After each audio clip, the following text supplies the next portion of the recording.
On Monday, a judge ruled that Heather Morgan, aka Razzlekhan, should be released on bail after she and her husband were arrested for allegedly helping to launder billions of dollars worth of stolen Bitcoin. Morgan and her husband Ilya Dutch Lichtenstein were already granted bail last week by another judge, but the government got an emergency stay on the previous order, saying that the couple could potentially use millions of dollars worth of unseized Bitcoin to flee. The Monday's hearing took place to review the release order and consider further prosecution and defense evidence.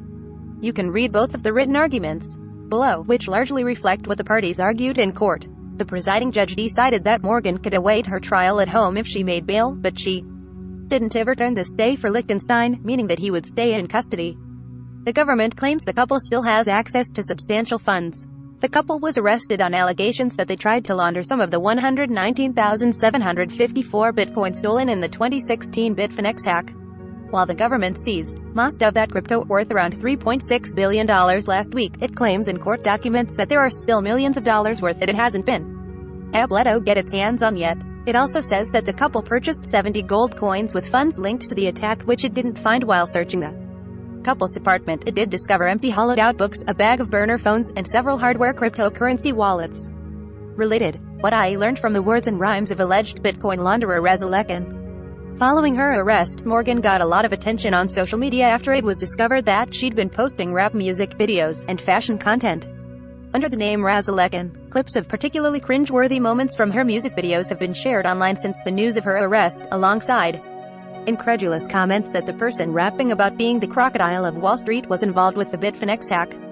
During Monday's hearing, the government argued that Morgan and Lichtenstein could use the unseized funds or gold to escape to a country that wouldn't be particularly willing to extradite them, such as Russia or Ukraine. Lichtenstein was born in Russia and renewed his passport in 2019, according to the government.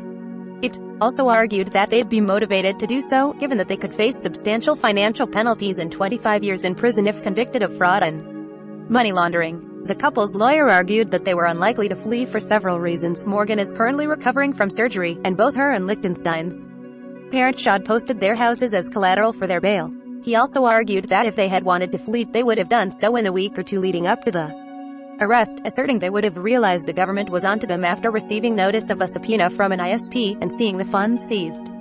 The prosecution responded by saying that it was very unlikely the couple realized how much evidence the government had until they were arrested, given that much of it was obtained by cracking encrypted files Lichtenstein had stored on a cloud service.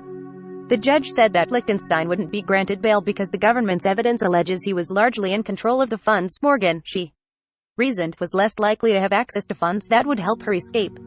She said that Morgan would have to follow the conditions outlined in the original release order, which include house arrest, an ankle bracelet for location monitoring, restrictions on computer use, and a ban on carrying out cryptocurrency. The argument for why Lichtenstein and Morgan should be allowed bail, prepared by their lawyers. The government's argument why Lichtenstein and Morgan shouldn't be allowed bail